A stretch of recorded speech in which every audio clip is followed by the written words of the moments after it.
Let's say I'm not a historian. Let's say I'm in the field of chemistry or some kind of science, and I'm on the verge of some important research that I'm doing in collaboration with an Israeli scientist. And you're telling me that what, I should drop that collaboration? How can anybody, especially how can a scholar who would know better, how can a scholar say that scholarship, that research should be violated?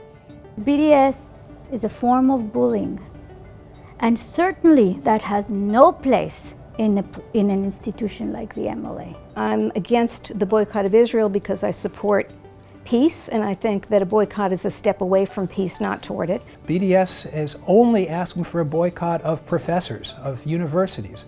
And those professors and those universities represent the hotbed of peace activism within Israeli society.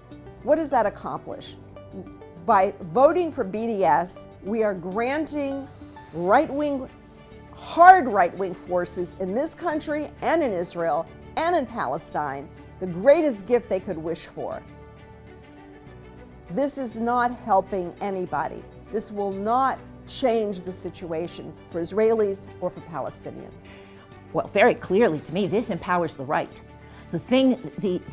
The BDS movement specifically, I'll say about academic boycotts in general, but the BDS movement specifically gives ammunition to the right wing in Israel, and it gives ammunition to, as far as I'm concerned, the far left fringe, extremist fringe of the Palestinians. So it disempowers the moderates. Academic boycotts on a larger scale, there's nothing more important to me. I'm in the arts, I write, I read, I talk to people. Nothing is more important to me than freedom of expression. If you do scholarly work in Jewish studies, a boycott says to you that your work is not part of this field. Academic boycotts are attacks on the academy. Whether they're phrased as attacks on individuals or as institutions, and I really don't think there's a difference between the two.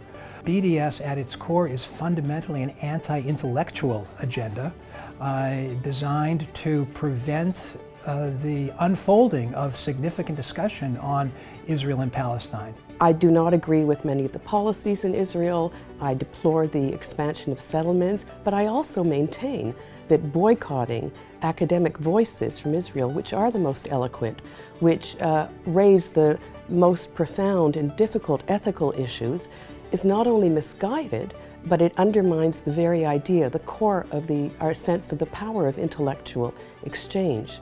And it's hard for me to see how demonizing Jewish Israeli academics what really serves the stated commitment of the BDS movement for pro-peace initiatives.